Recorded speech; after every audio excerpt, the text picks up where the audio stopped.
Sherlock Holmes is a fictional private detective created by British author Sir Arthur Conan Doyle. Referring to himself as a consulting detective in the stories, Holmes is known for his proficiency with observation, deduction, forensic science, and logical reasoning that borders on the fantastic, which he employs when investigating cases for a wide variety of clients, including Scotland Yard.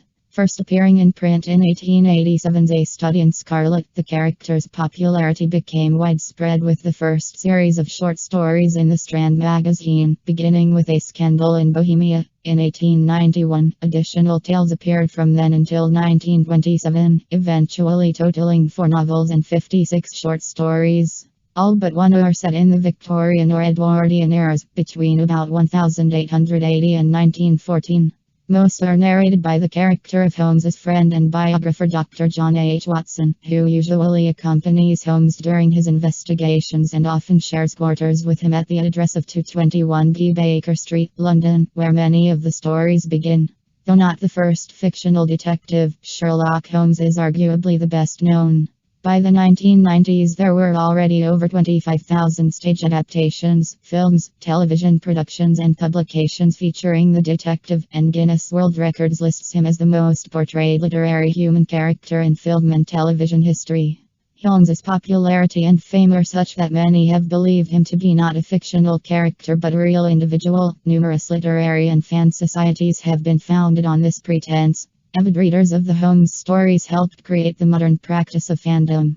The character and stories have had a profound and lasting effect on mystery writing and popular culture as a whole, with the original tales as well as thousands written by authors other than Conan Doyle being adapted into stage and radio plays, television, films, video games, and other media for over 100 years.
Hello. Who's here?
That's yours, Colonel. Thank you. Mr. Fisher, another whiskey. Thank you. You can get me one, Kathleen. Then come and sit by me to change my luck. Oh, stop talking. I'm trying to play this hand. The sort of hands you hold play themselves. Eh, Colonel Henslow? Ronnie holds the most amazing cards. The rest are mine. I suppose because I'm your brother, Kathleen, I can't have a drink. That's right. 4 spades. Yes, there was a bad effort on my part. I'm afraid it's Dr. Watson is here, miss. He says he won't disturb the drink. Thank you, Master. Tell him I'll be with him in a moment. Thank you. Well, the king is you. Put him to me. But yes, it's only dummy, of course. You've had the opportunity of coming in. Well, now, what about honors? 4 in one hand and 1 in the dummy, that's 81. Excuse me, sir. This was on the floor. Thanks.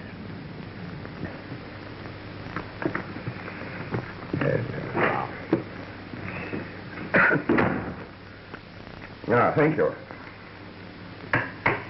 My dear, I believe. Will you cut, Colonel? Come and sit by me, Kathleen. I can't leave Dr. Watson alone. I must go. Is that the Dr. Watson, the friend of Sherlock Holmes? Yes. Then you know Holmes? No. Dr. Watson has known us since Ronnie and I were kids. But we've never met Mr. Holmes. He's always too busy. I see. I've got 2 aces of spades. But we've used this pack before. Oh, I know. Marston found one on the floor. Yes, but how could he? And it must have dropped out here.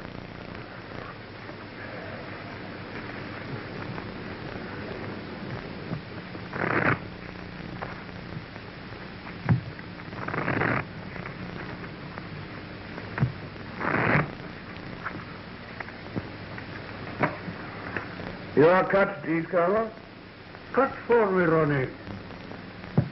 Well, Oh, don't go, Kathleen. I'll come and say good night to you all before I go to bed. I expect you'll all be at it till 3. Now, don't get up. I hope you all win.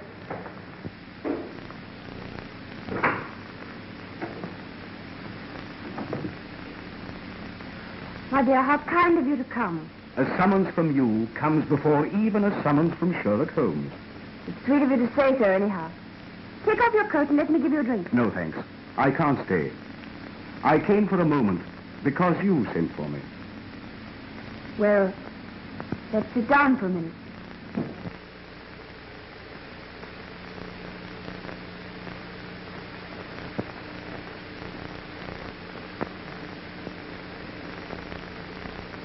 Has Ronnie got another bilious attack? No.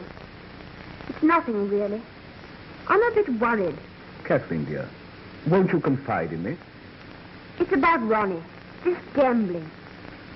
You know, 6 months ago, we hadn't a shilling. You mean when your trustee absconded and shot himself? Yes. We were going to leave here. Ronnie was going to give up the diplomatic service. And then he began to play bridge for high stakes. But I always understood he was an exceedingly fine player. He is. But you can't always win. What do you mean? Always. Sometimes it's £20, sometimes 500. But he never loses. It looks as if... Oh, I can't say it. It's impossible. Ronnie isn't capable of such a thing. But I would like to be sure. How can one make sure? Well, I really don't know. I'll ask Holmes. Oh, no. He might arrest Ronnie. Oh, of course he wouldn't. But he might frighten him into giving up cards. I never thought of that. Yes. Do ask him to do something. I'll come round and see him in the morning, may I? Well, I don't know. Yes, I may. You'll make him see me, won't you? He thinks an awful lot of you. But I don't think I need waste time. It's a grand slam. I make 7 spades, 3 diamonds, 2 hearts, and the ace of clubs. That's right. Another big rubber. Well, that just about cleans me up. I make the difference. 1,600 points. You add up very quickly. Quite a mathematician, eh?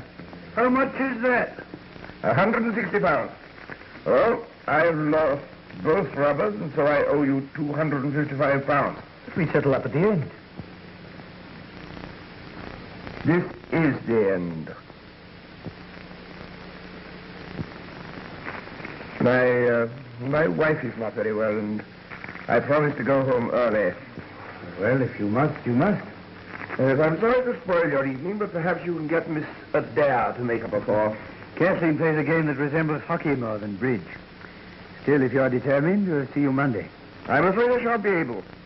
I have to go out of town on important business, and I don't know when I shall be back. Then it's no use trying to fix another evening. I'm afraid not. Let me know when you're back. Good night. And thanks very much. I didn't know Sir Timothy played bridge. Sir Timothy? Yes, Timothy Frobisher. He's the fourth. You know, one can't work long with Sherlock Holmes without picking up some of his tricks of observation and deduction. What makes you think he's here? His initials, T.F., Timothy Frobisher. Elementary, my dear Kathleen, elementary. And then there are further indications. The owner of this hat is immensely tall. You see, he's bruised the top edge here, probably going through a door. Excuse me, may I have my hat? Yours? Certainly. My initials are inside. T.F. Thomas Fisher. Oh, I beg your pardon. You're not going? Yes, my wife is not very well, and I promised to get home early. Oh, I am sorry. I think I'll go too.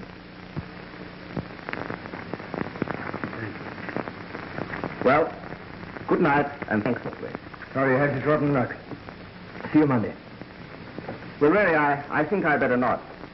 I've lost an awful lot lately, and I think I better chuck it for a bit. Oh, just as you like. Oh, don't think me rude, but I just can't afford it. That's all right, Eva. Good night, Colonel. Good night.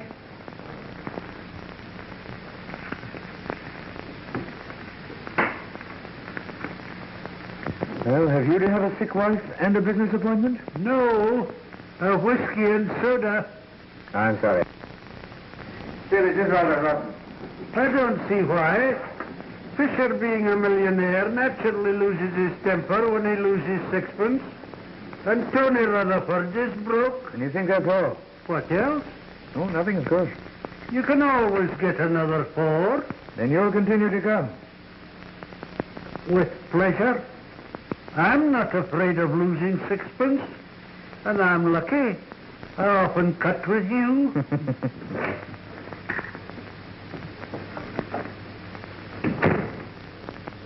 What's the matter with you all? Stopping so early. Well, Fisher had to go.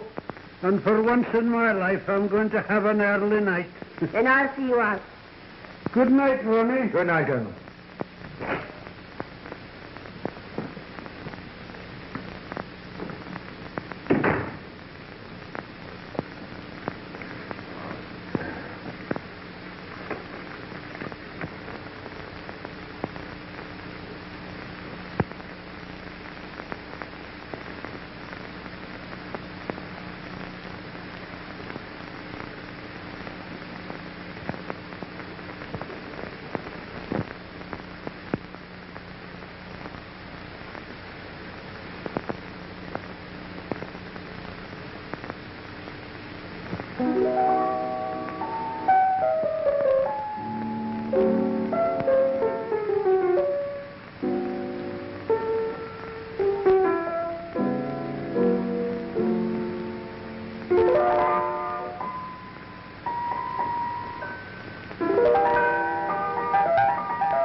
Ronnie, you've got to tell me the truth.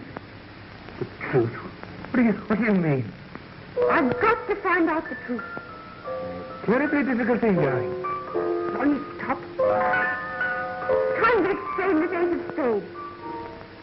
Explain? You know exactly what I mean. When Marston picked it up, you said it belonged to that press. It doesn't, and you know it. Well, it must belong to some other thing. A hidden duplicate, Pat. What the devil do you mean? How dare you suggest that God knows I don't want to suggest it. But we were ruined. Then you started playing bridge for high school. Look here, Kathleen. We've always been the best of pals. But if you're going to say things like that, Don't you see everything points to it? Oh, I don't believe it. I won't believe it. If I did, I'd rather put a bullet through your head than earn a brotherhood. Yes, Martin? Excuse me, sir. A note from the Foreign Office. Thanks. Who brought it? Mr. Missionary. Did he tell? No, sir. He said there would be no answer. Thanks. Shall you want anything else, sir? Not tonight, Marston. I shall want breakfast a bit earlier. The foreign craft means 9:30. Very good, sir. Good night, please. Good night, Marston. Good night, sir. Good night. Anything serious? Well, if you must know, they want me to go and see some German fellow in Hampstead who'll tell me some official secret which was probably published in last night's paper. Don't go, Ronnie. I've got to have this out with you. I can't believe... Ronnie.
What shall I do with Mr. Holmes's breakfast? Isn't he up yet? Ain't no sign of him. Hasn't even took in his shaving water. I do wish he'd be a bit more regular in his habits. Meals at all times of the day does turn the house upside down. But you know, Mrs. Hudson, you always insist on keeping his meals for him. He never asks. Yes, but the poor man must eat sometimes. If I didn't see that he had a bite now and again, it'd have been in his grave years ago. I should go and bang on his door. Yes, sir. But sometimes when he's thinking out his problems, he's that cross when he's disturbed. He won't be this morning. He's rather good-tempered. And he doesn't want any breakfast.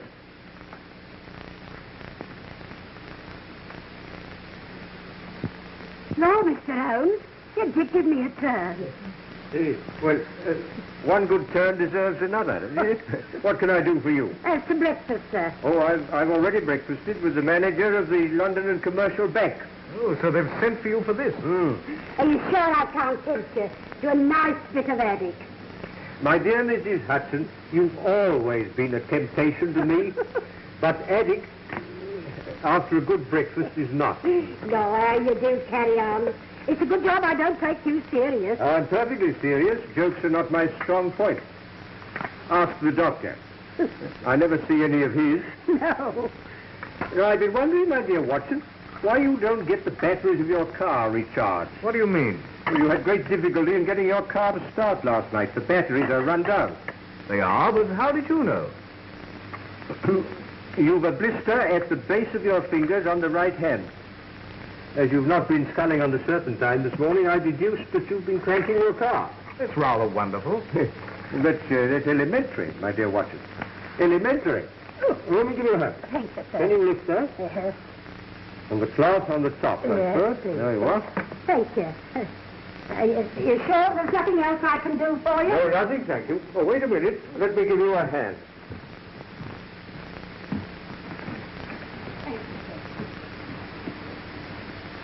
Why have they sent for you about this? It's perfectly simple. A man tries to burgle a bank, is disturbed, kills the watchman and runs away. I find it very interesting.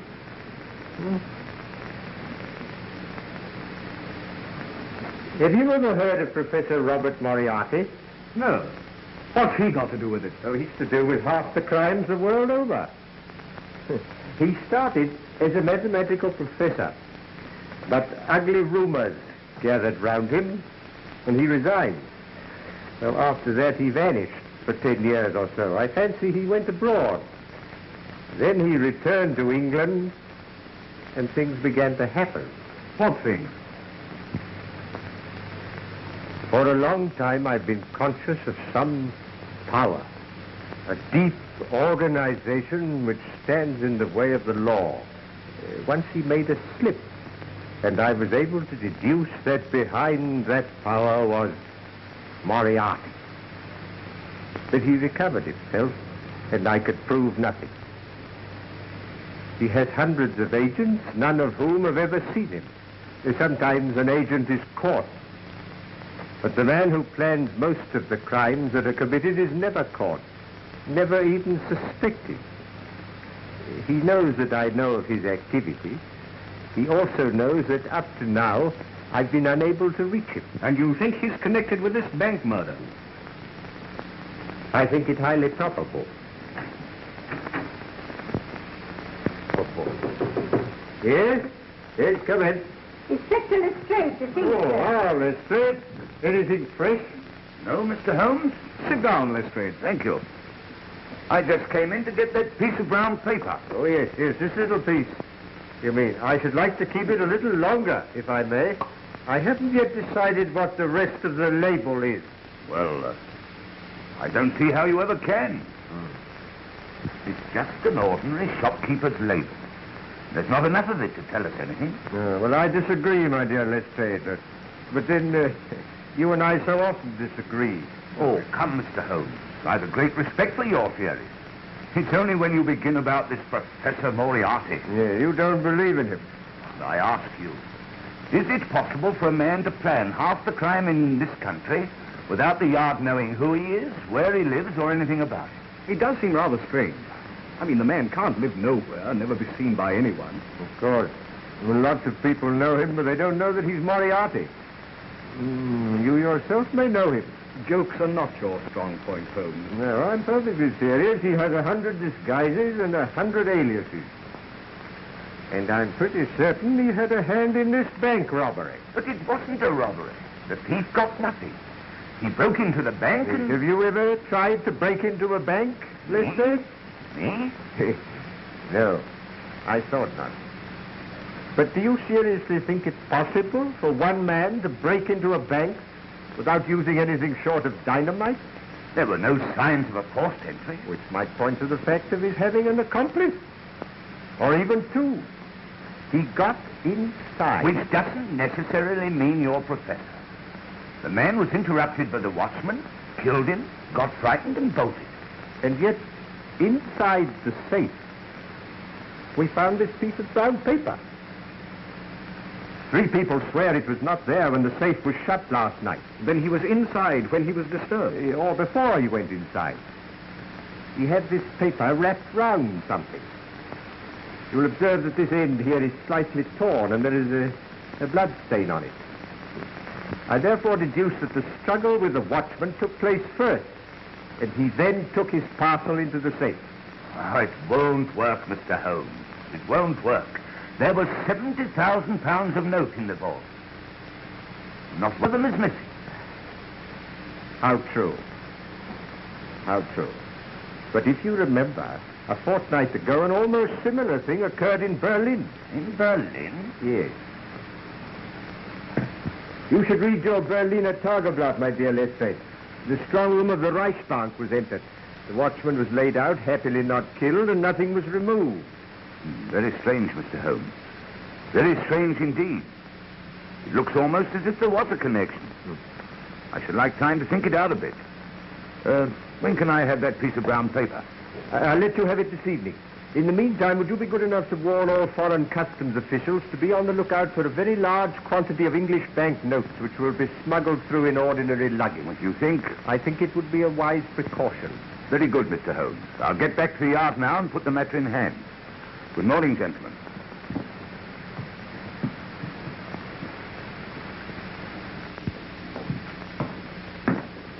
The chief has arrived, sir. Oh? What are his orders? He will interview Mr. Adair himself. Right. Send Mr. Adair in.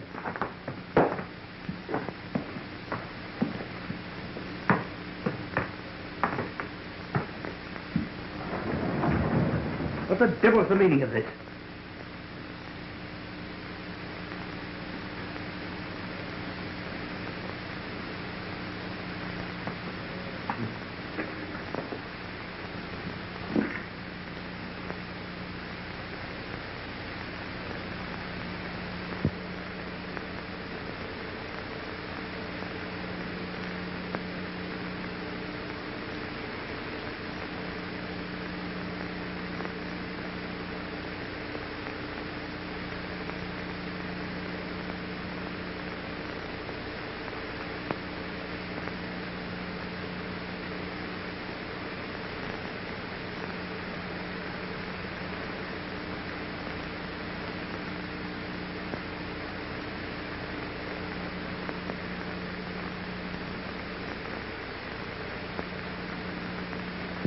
Adair.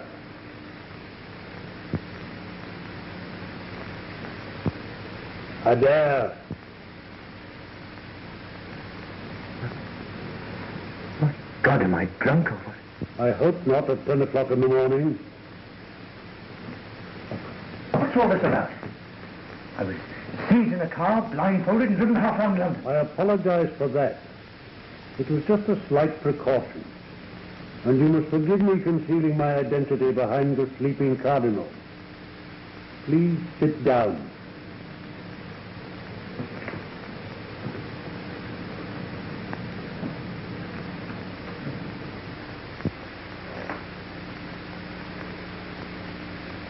Are you Mr. Clink? Mr. Otto Clink? No. Poor Otto Clink must have been dead a good many years. What the devil's the meaning of this? Only that I have a slight favor to ask of you, Mr. Adair. Favor? Who are you, anyway? I understand that you are leaving on the Golden Arrow at 11 o'clock tomorrow for Paris. And if I am? You are going on Foreign Office business, and you will have a laissez-passer, which means that your luggage will not be examined by the customs. I want you to take a suitcase to Paris for me. I'll do nothing of the kind. Why should I? Because you can't help yourself. Don't be ridiculous. Sit down, Adair. You go to hell. Sit down. You have been cheating at cards. What? I repeat, you have been cheating at cards. I should have warned you that this picture is painted on steel. Sit down. All your life you have been interested in sleight of hand. Your trick of palming a whole pack of cards has been very useful to you since your trustee absconded and left you and your sister penniless. It's a lie. You have taken to playing bridge for very high stakes. When you deal, you simply change the pack after it has been cut to you. You have a carefully prepared pack in the palm of your hand. You do the same when you cut a pack to your opponent. Now, this procedure, if publicly known, is not likely to lead to an advancement either social or diplomatic. In fact, it means the end of you. Who's been telling you this ridiculous story? Last night you made a slip. You dropped the ace of spades. Now I think I can count on your doing me this very slight service. Go on. A suitcase bearing your initials will be delivered at your flat at 9:30 this evening. You will pass it through the customs with your other luggage. I understand you have engaged a room at the Bristol in Paris. You will take your luggage there, and by 10 o'clock tomorrow night, the suitcase will have vanished from your room. You will make no comment. What's in this precious suitcase? That does not concern you. Yes, but it might be anything. Stolen jewels, bonds, heaven knows what. No, I'll be damned if I'll be made use of in this way. I feel sure that you will change your mind. In the event of your not doing so, you will find the only alternative in the box on the table. What do you mean?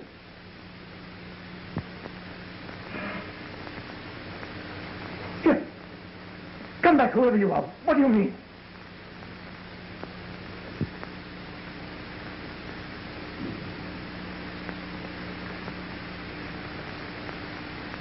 The only alternative. Oh, my God.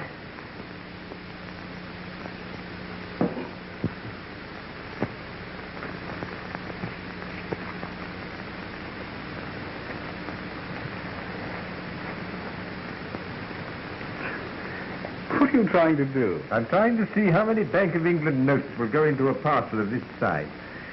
You see, my dear Watson, that this note should fit into these creases. There you are, as I thought exactly. Yes. Were you busy this morning, Watson? No, I kept the morning free. I rather hoped you'd see Kathleen Adair. She's due here now. I sent her a note on the way home from the bank. Oh, that's very kind of you. Then you'll have a talk to Ronnie. No, I want to talk about him. He's in the diplomatic service, isn't he? Yes. And what's that got to do with it? What's got to do with what, Watson? Come in. Mr. Adair to see you, sir. How wonderful of you to have managed it. It's terribly kind of you to see me. Not at all. Won't you sit down?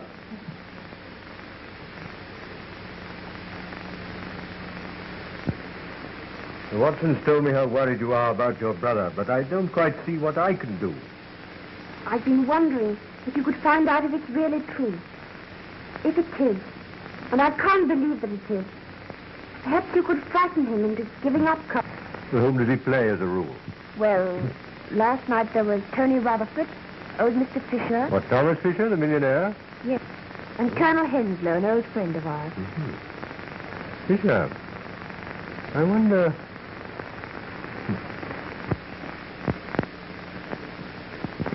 Forgive me, Miss Adair, but does your brother travel at all on official business? Quite a lot. In fact, he's off to Paris tomorrow. Ah, I thought so. How long has he known that he would be going tomorrow? 3 or 4 days, I think. Where is your brother at the moment? I don't know. At the Foreign Office by now, I should think. He went out early this morning. They sent a car for him. Oh, do you happen to know where he had to go? I think he said Hampstead. I know it wasn't far. He should be back at the office by now. Yes. Yes. They think a great deal of your brother at the Foreign Office. They used to. But lately he's been playing so much bridge. I'm afraid he's been neglecting his work. Yes, that's a pity. Yes, I wonder if you'd be good enough to ask your brother to come and see me this afternoon. Of course. I'll go round to the Foreign Office now. Oh. I might just fetch him. Why not telephone? He hates being rung up there, and I couldn't explain on the telephone. What shall I do if I miss him? Well, when will you be seeing him? Tonight. He's dining out, and he's bound to come in to dress. Very well. In that case, would you be good enough to ask him to come and see me in the morning before he starts? That's awfully kind of you. Don't mention bridge to it.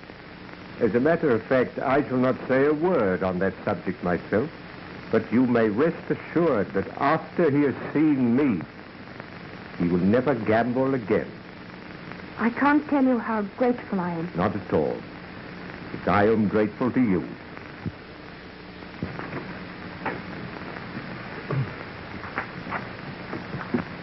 Goodbye. Watson? Yes?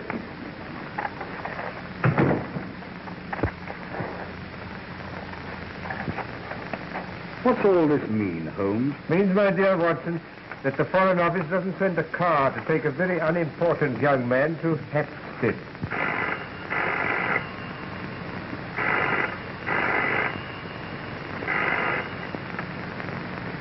Hello? Hello? Yes, speaking. Who's that? Mrs. Smith.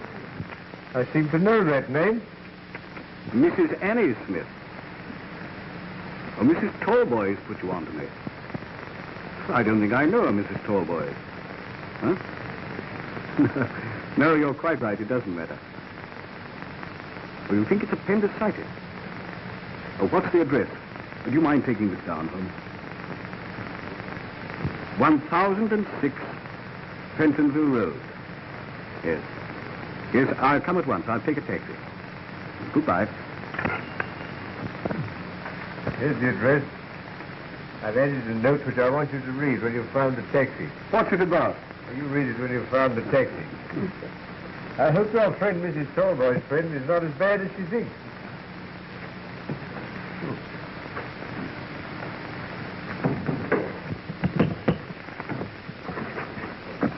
Now, what is it? Please, Master says, can I have Paul's pajamas? They've blown us our line into your backyard.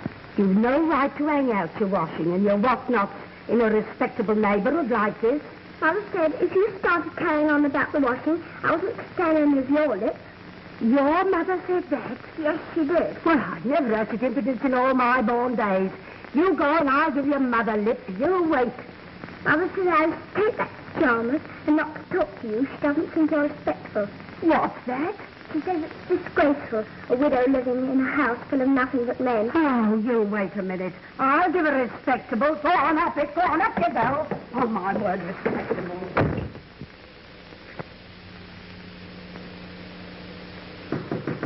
Yes? Come in. Mr. Holmes. Yes? Sir, Hmm? I'm just going to step round to that Mrs. Fleming. There's a few things I want to say to her. Yes, Mrs. Hudson. But what has upset you? Well, she just told me. She thinks I've done it round to say that I want to mean myself for saying what she did say. But I want her to know I shall be out 20 minutes. Just for that time to tell her what she's got here. Yes. Well, I wouldn't be too violent if I were you, Mrs. Hudson. Violence. Indeed, I'll sit about her good and proper. Indeed, I would, if it wasn't for my chronic arthritis.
Come in, Professor. You think you know me, Mr. Holmes? Why not? You called upon me once before. On that occasion, your face was completely covered with surgical bandages. But your arrival coincided with the same removal of Watson and Mrs. Hudson. You were a little more original in your methods last time. Today, I recognize the symptoms. I was expecting you, Moriarty. How clever of you, Holmes. Yes. Won't you take off your scarf, Professor? Yes, perhaps you're right. This room is rather draughty. Shall we sit down? I'm afraid my method of getting rid of Watson and Mrs. Hudson was a trifle crude. But I had a sudden impulse, and anyhow it served its purpose. Except that our interview will be a brief one. Watson will have read my note in the taxi, telling him to ignore the call and come back here in 5 minutes. In that case, I will be brief. On the 4th of May, 1928, you crossed my path. A dangerous thing to do, Holmes.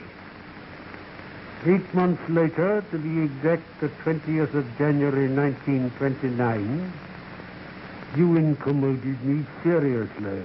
Yes, you made a bad slip in 1929, didn't you? Nearly had you, Professor. And now I find you so constantly in my way that it would be better for me if you were removed. Perhaps what I have to say has already crossed your mind. Possibly my answer may have crossed yours. You stand fast? Absolutely. A great pity, Holmes. I have a great respect for your mentality. A great pity.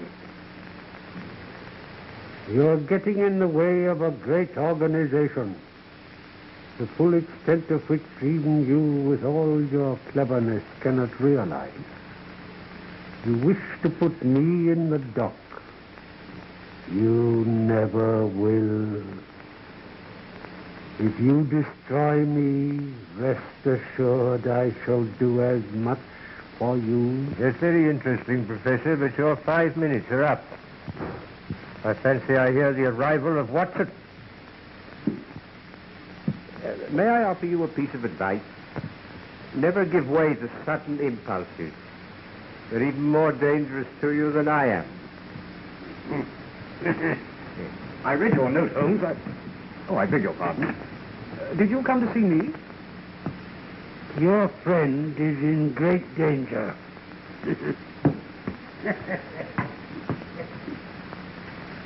Great danger.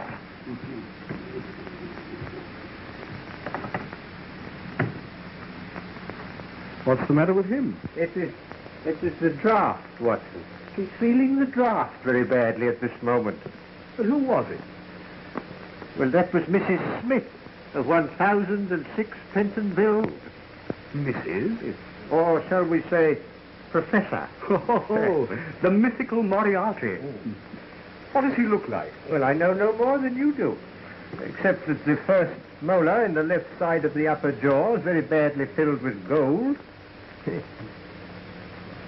Have you a mathematical mind, Watson? I think so, fairly. Ah. Well, never give way to sudden impulses. They're not good for mathematicians. Moriarty has made the worst slip he's made since January 1929. You mean you think you found out how to get him? No.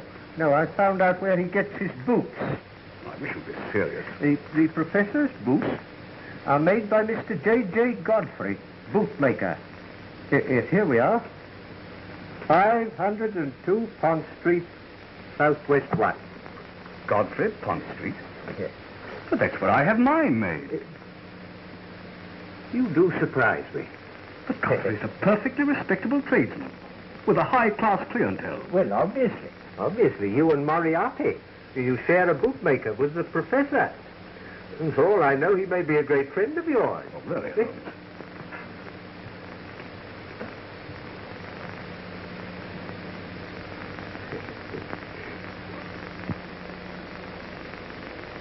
Does Mr. Godfrey make his boots on the premises?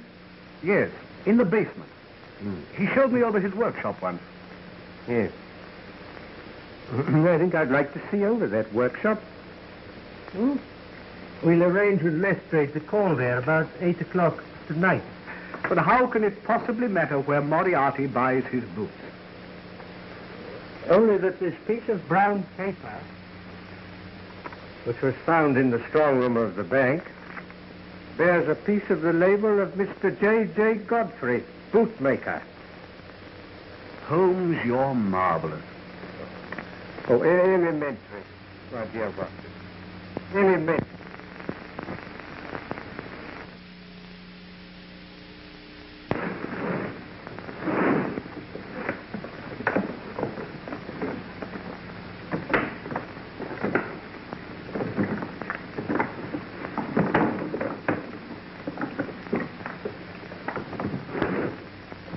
Well, that's that.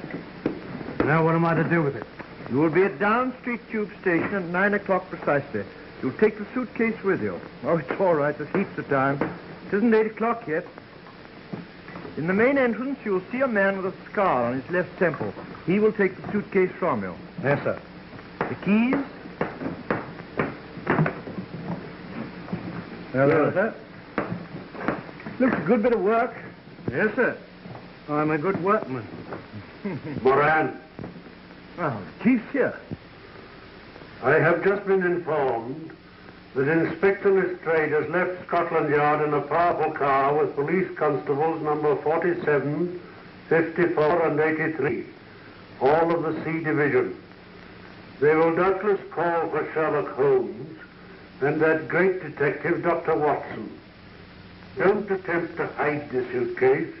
It would look suspicious. And see that everything is tidy. If the police detain you, I have arranged for someone else to take the suitcase. Don't talk and then come in here, Moran. You heard? Yes, sir.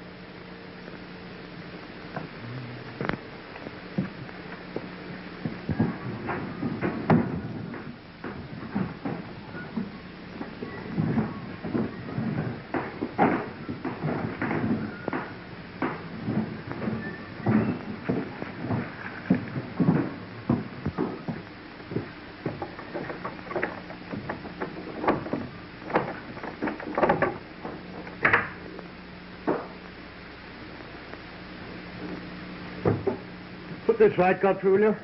All right, sir.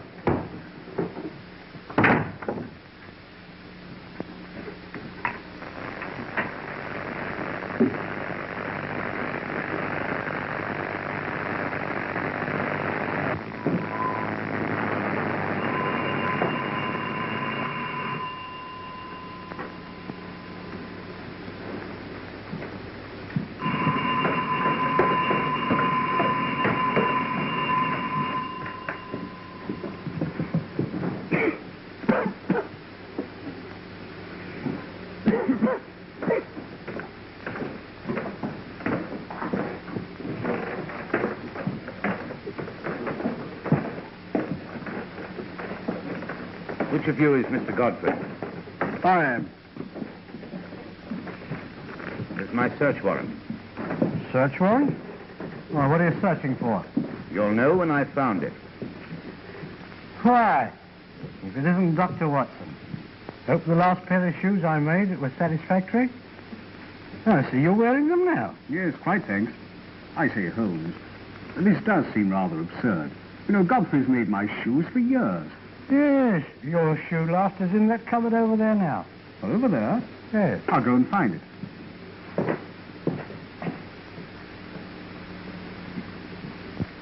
I suppose, Godfrey, you know what we've come for.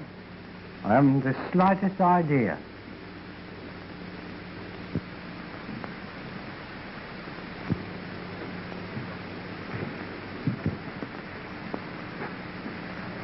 Hello. Starting out a new branch, eh? Oh, that? Yes, that's an experiment. Special order for a new customer. Thought I might as well try my hand at it. I'm glad to see you look after your work people, Godfrey. Oh. Well, we've only got 3 of them.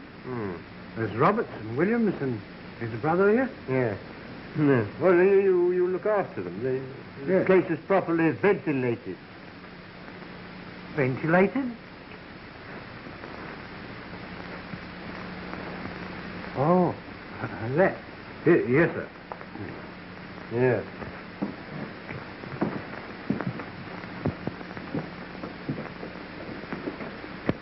Oh, yes.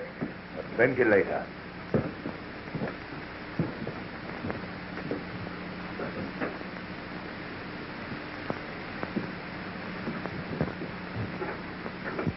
Where's that door lead? To the area. But as you can see, it hasn't been opened for years. Well, I should like you to open it. Heaven only knows where the key is. That door hasn't been opened since I don't know when. Oh. Godfrey, this is a curious looking bit. What do you use for? It's used for special work. Oh.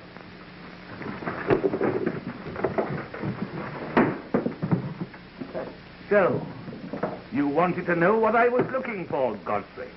Well, you know now. I was looking for a press that made perfect Bank of England notes.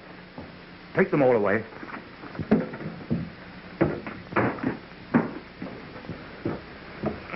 are you doing? Quick, follow this wire, Lestrade. What for?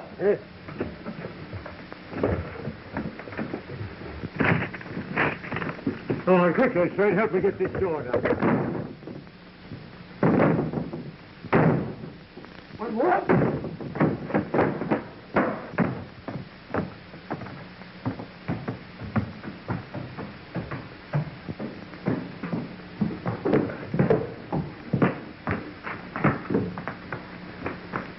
Watson. Damn.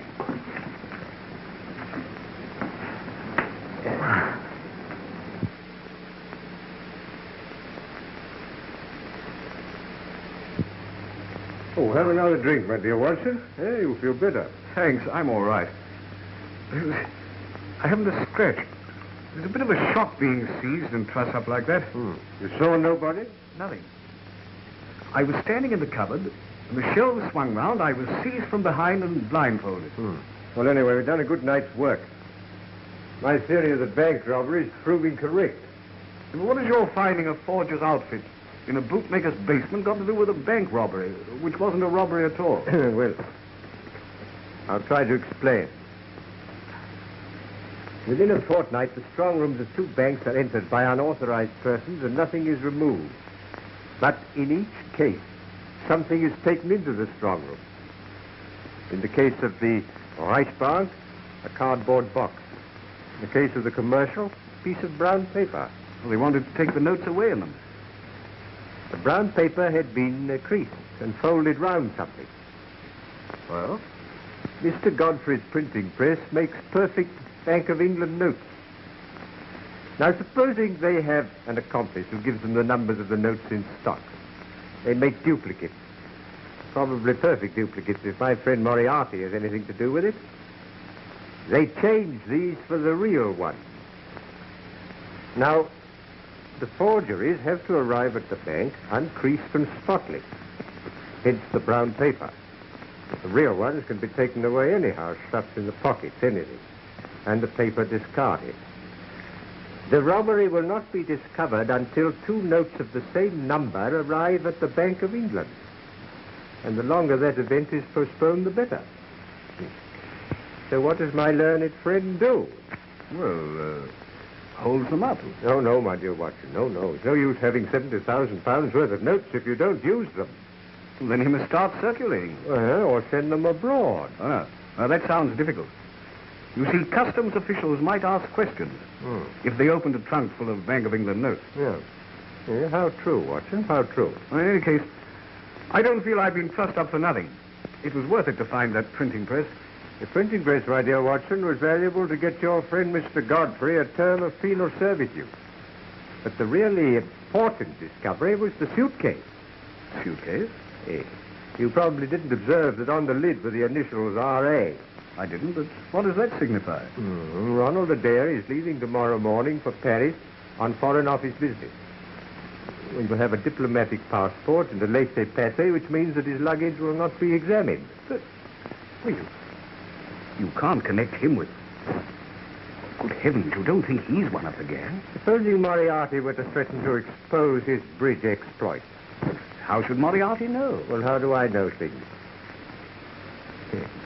What time is it, Watson? It's 11:15. Oh, well, I wonder if we could get hold of Adair now. Oh, I forgot to tell you. Miss Adair sent a message to say that she'd missed her brother at the Foreign Office and that she'd sent him round in the morning. Well, will you ring up now, Watson, will you, and see if we can get hold of him right away? Yes, certainly. If I'm right, that young man is the one weak spot in Moriarty's armor. If I can get hold of him, Moriarty's wrong. He will stand in the dock tomorrow, and not long after on the gallows.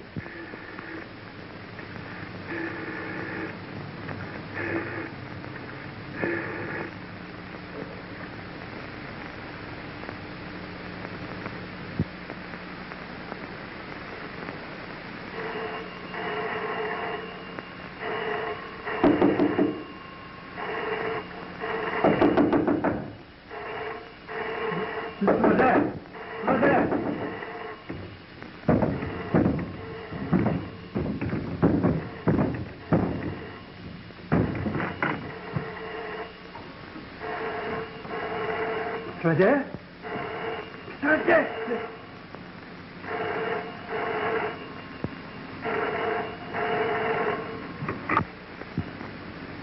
Hello. Yes. You can't, sir. You can't. He's killed. Yes, I've just found him shot through the head. Is it usual for you to go to bed as early as 10 o'clock? Yes, sir. When there's no company. And you heard nothing at all? No, sir. You see, our bedrooms are all at the back of the building. Completely cut off from the rest of the flat. I see. Yes, sir. Thank you. Would you send a butler to me? Yes, sir. You can go too. But surely, Lestrade, considering what I've told you about the bridge party, it was obviously a case of suicide. Then where is the revolver? Well, he must have thrown it out of the window. Well, the bullet didn't penetrate the brain.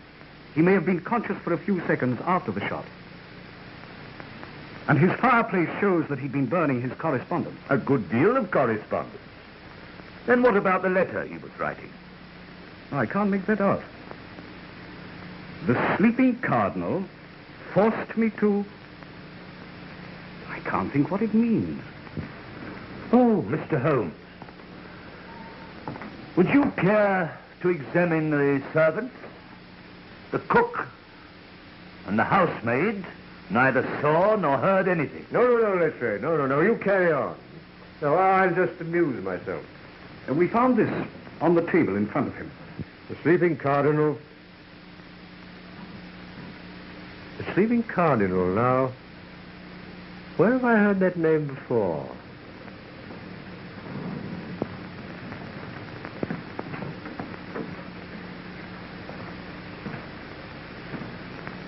You're the butler here. Yes, sir. Have you been with the family long? 3 years, sir. Then you know their ways. Did anything unusual occur here this evening? No, sir. Miss Adair dined alone at home, and Mr. Adair came in at 9:15 with Colonel Henslow. Who is Colonel Henslow? Oh, he's an old friend of the family. He knew Ronnie Adair's father in India. Sir Henry Adair was Governor General of Bengal, you know. They used to hunt tigers together. Did you gather at all what they were talking about when they came in? Well, sir, Mr. Adair was saying, "And you think Fisher means trouble?" Huh? That was all I heard, sir. How long was the Colonel here? Barely half an hour, sir. Was Miss Adair with him? No, sir. She was in her room. Was anyone else in the flat? No, sir. You're positive that there was no one else at all? No, sir. Oh, a man came about 9:30 with a new suitcase that Mr. Adair had ordered. What kind of a man? I didn't notice him particularly, sir. He wasn't actually inside the flat. He just handed me the case and I signed for it. Where did the case come from? I really didn't notice, sir. I just told Mr. Adair it was here, and he told me to put it with the other luggage in his bedroom. Oh. Which one? That's the odd thing, sir. It isn't here. And I can't find it anywhere, so I've searched the flat. It was quite an ordinary sort of case. Can't think where it could get hidden. But it must be somewhere. Unless Mr. Adair took it out. He didn't go out, sir. He went straight to his room after the Colonel had left. Why didn't Miss Adair come and see the Colonel? Wasn't she friendly with him? Oh, yes, sir. She was quite friendly with him. Wasn't she friendly with her brother? They were devoted to each other. They was, sir. But there was a bit of a shindy last night, sir. Well, she never mentioned anything about it to me. No, sir. It was after you and the other gentleman had left. I can't think it was a serious quarrel. I beg pardon, sir. It was. I brought in a note for Mr. Adair, and I don't think they heard me come in. What were they saying? Well, sir, Miss Adair was very excited, and she said, "I'd rather put a bullet through your head than own a brother who..." And then she saw me and stopped. Directly afterwards, Mr. Adair left the room. And tonight, how did you know he'd been killed? The phone bell was ringing in this room, which was locked, and I got no answer to my knocking. What did you do? I broke down the door. And then I found Mr. Adair in that chair, lying across the table, dead, and the window open. How long had he been in his room? About half an hour, sir. And you heard nothing? Not a sound, sir. And I was in my pantry, which is on this side of the flat. Thank you, Master. Would you ask Mr. Adair to come here? Yes. I think if I were you, I should see Colonel Henslow first. I understand he's with Miss Adair. And after all, he was the last person to see Adair alive. Yes. Will you ask the Colonel to come here? Very good, sir.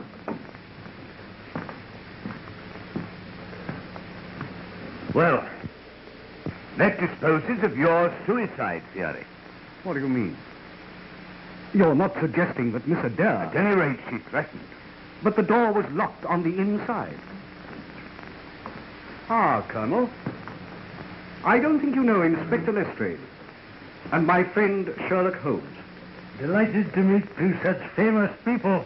I also am delighted to meet such a distinguished big game hunter. My hunting days are over. Yes, yes. There must be a great trial to you, of all people. Was it the war? No. A tiger mauled my arm. It turned septic and had to be taken off at the shoulder.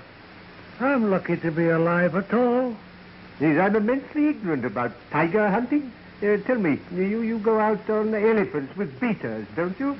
Pardon me, Mr. Holmes, but I must ask the Colonel a few questions. Yes, all right, just a minute. I'm very interested in tiger hunting.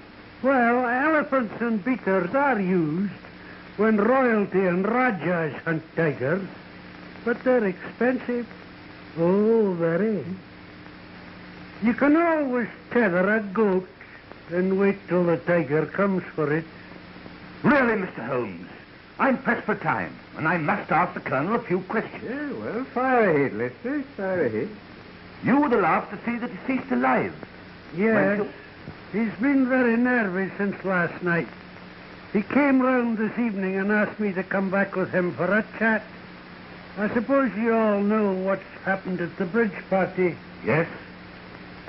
One of the players looked like being unpleasant, and Adair wanted my advice. And what was your advice? To do nothing at all. Even if it were true, nobody could prove it. And he was less worried when you left? I think he was, a little. I understand a new suitcase was brought to the house last night. Were you there when it arrived? I believe so.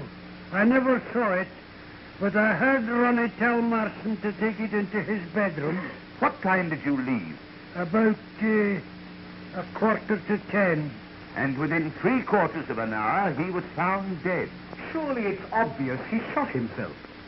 I disagree, my dear Watson. He was murdered. Of course. You don't really think so? Yes, my dear Colonel. I'm certain of it.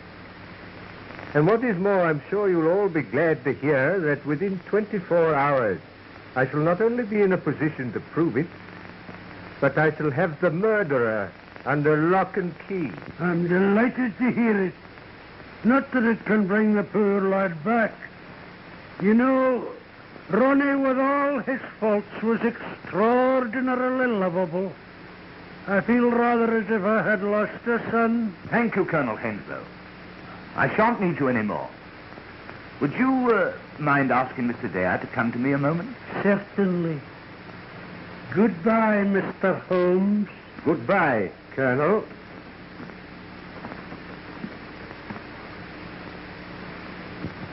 I'm sorry I interrupted you, Mr. Holmes, but you seem so interested in tigers, I thought you were never going to stop. They interest me. The stark ferocity, the cold cruelty. Very human beings rather like tigers, you know. Now I suppose you're back to your Moriarty theory. You're not going to try and tell me that this is his handiwork? Well, who knows?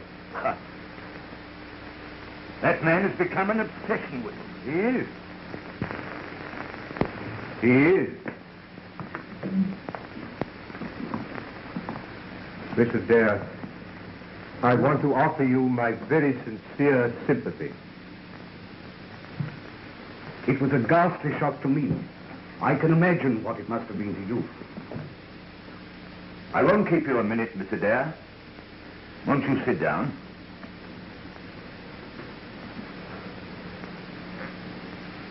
When did you last see your brother?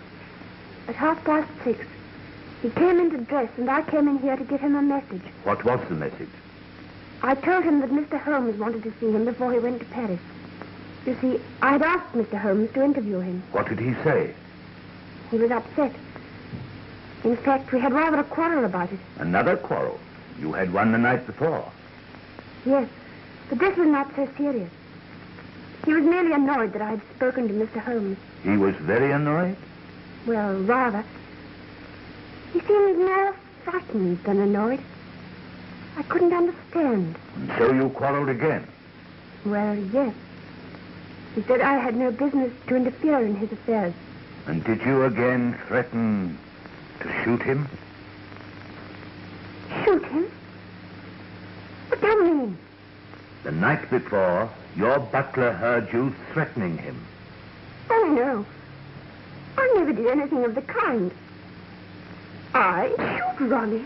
You said you would rather put a bullet through his head than own a brother who... Oh, that was only a figure of speech. I was accusing A him most of something. unfortunate figure of speech, considering that within 24 hours he was found with a bullet through his head. But you don't think that No, miss. But I must ask you to come along with me after I've finished my investigation. I say, Lestrade, this is grotesque. Holmes, listen. Here's Lestrade suggesting that Miss Adair... No, Dr. Watson, I didn't. All I want is her to come along and make a statement. I'm sure Miss Adair will be delighted to go with you, Lestrade. It is quite a warm night. Anything you say, of course. Thanks, miss. I shall be ready in a minute. Then I'll go and put on my things. If you have no more questions. No, nothing else, thanks.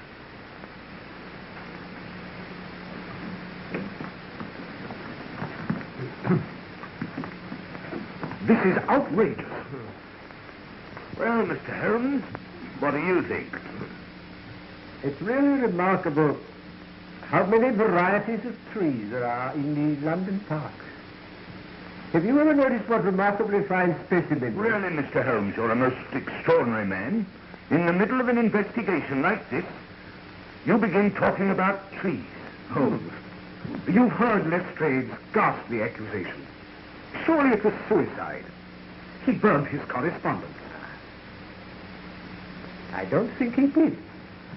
These are the ashes of, I should say, at least a dozen packs of playing cards. Because he was afraid Fisher was going to expose him. My dear Watson, as I've already told you, this was murder. And it was committed from outside this room. What? Shot through the keyhole? Ronald Adair burnt those playing cards and they caused a great deal of smoke. He opened the window and sat down to write that confession. And the moment he sat down, he was shot from outside. But how? From this height, you can hardly see the street. He would have had to have been hanging out of the window. And he wasn't. He was sitting in that chair.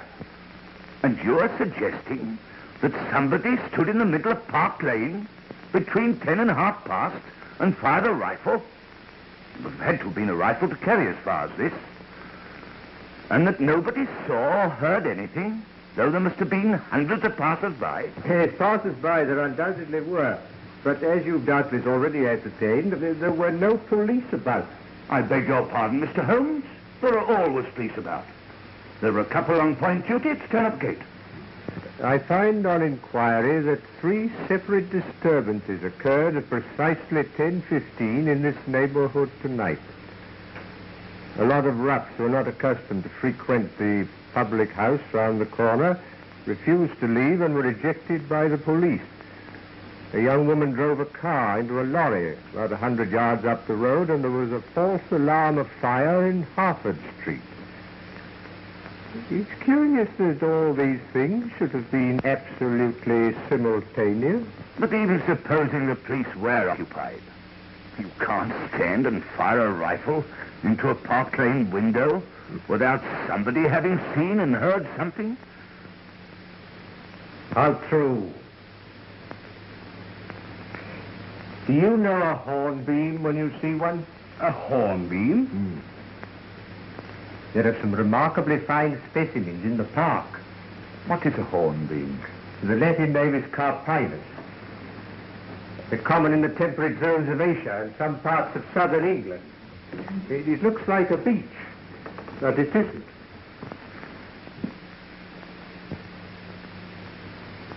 You know, Dr. Watson, in spite of the fact that I've known Holmes for some years, I sometimes wonder if he's all there.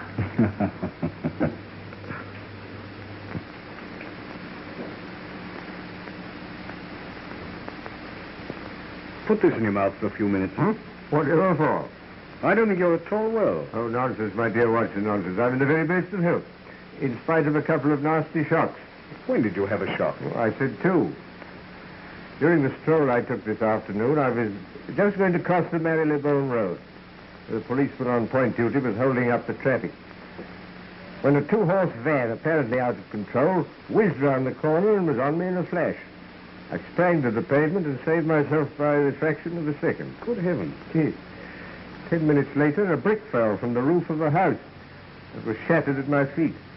They were repairing the roof at the time, but the police proved it was an accident. I know better. Very nasty indeed. But these things happened this afternoon. I was worrying about you in the early hours of the morning. What did I do? Do? In the middle of a terribly serious conversation, you started talking about trees in the park and the difference between a hornbeam and a beech, altogether disconnected. And I thought a little delirious. Yes, I did ramble a bit, didn't I?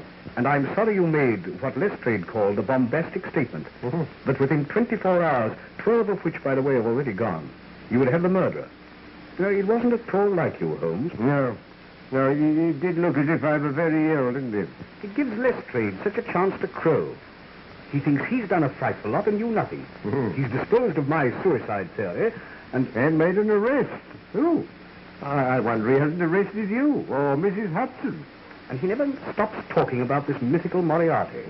Now listen, my dear Watson.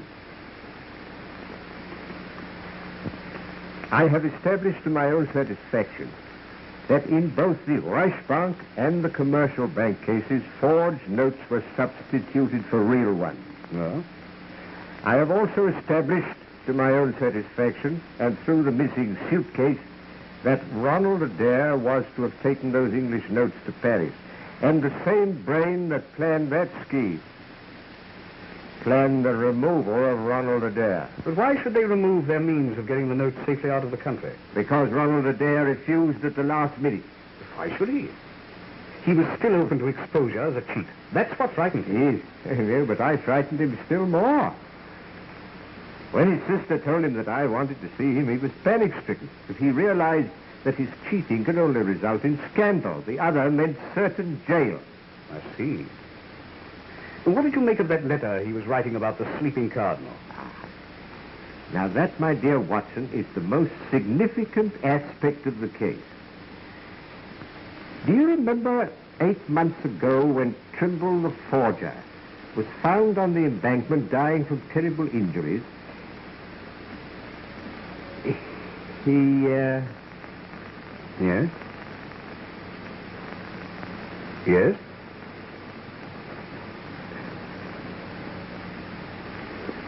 Yes.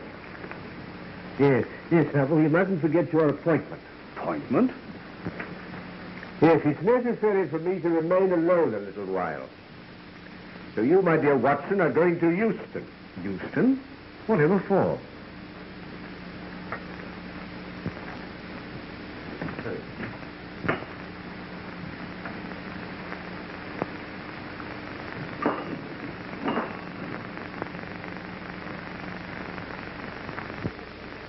What's the idea? You see.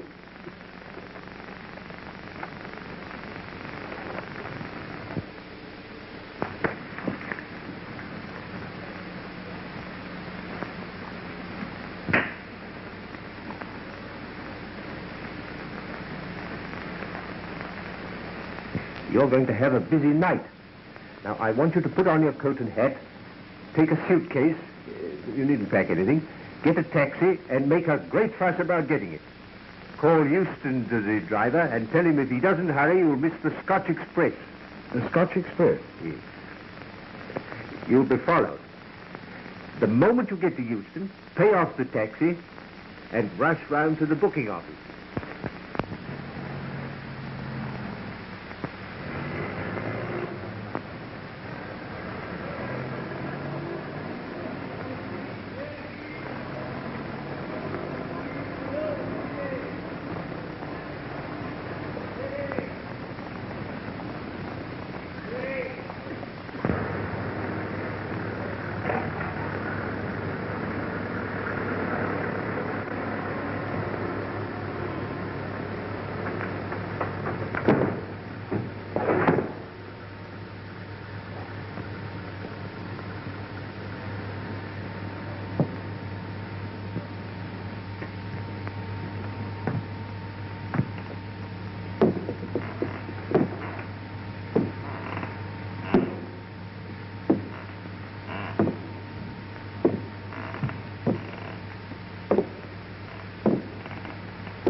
This is a bit too thick.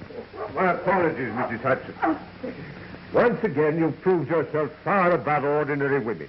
Well, Mr. Holmes, I did as you told me to. I moved the statue every few minutes when suddenly the whole blooming thing falls on top of me. But you've done very well, Mrs. Hudson. Very well. Lestrade, bring in the prisoner.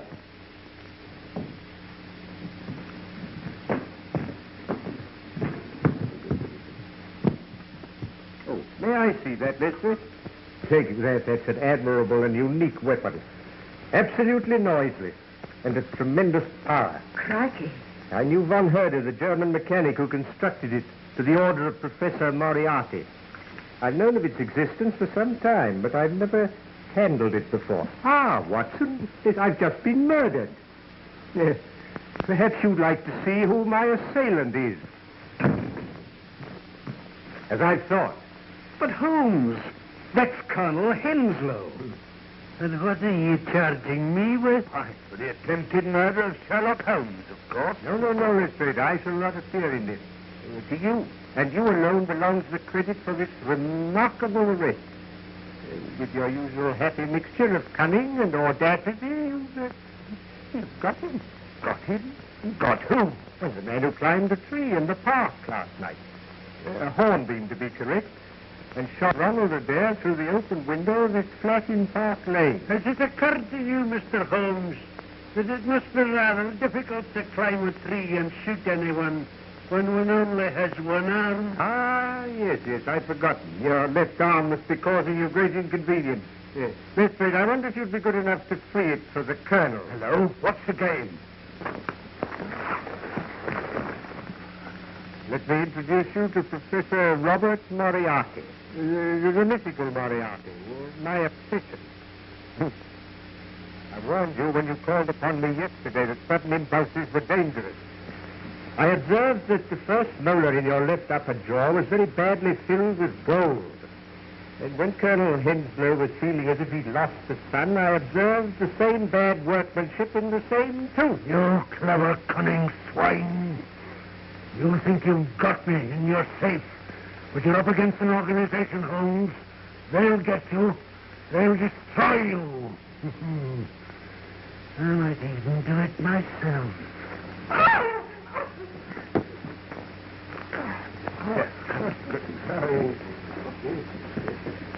Take him to the station, Lestrade. Yes.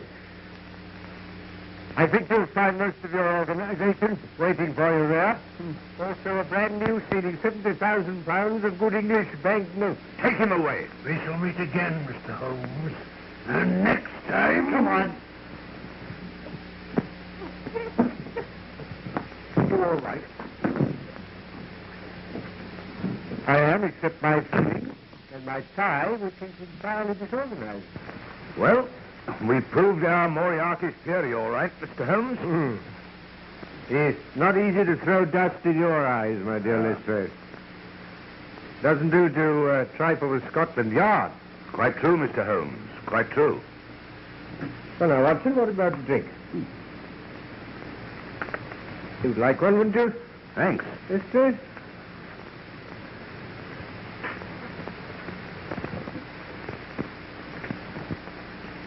I can't think how you managed to discover these things, Holmes. I saw nothing that could have put you on the track of the murderer. On the contrary, my dear Watson, you've seen everything. Except the tree, which I told you about, but you were unable to make the necessary deductions. I knew about the existence of that air gun. I found evidence that the tree opposite the flat had been climbed. By issuing a threat in front of Colonel Henslow, I made certain that during the 24 hours he tried to silence me as he silenced Adair. Hence your little trip to Euston, Watson. And my placing a bust of myself in the window, which Mrs. Hudson moved occasionally to make it appear lifelike. I knew that Moriarty couldn't resist such an opportunity. But what gave you the idea, Mr. Holmes? Colonel Henslow himself. Yes, in the conversation I had with him, the irrelevant one about tigers, Watson. You can always tether a goat as a bait and wait till the tiger comes. Oh. But what about the Sleeping Cardinal? Godfrey's made a stake to the Sleeping Cardinal. It's the painting in the room in which you were tied up, Watson, and through which Moriarty used to speak unseen by his dupes.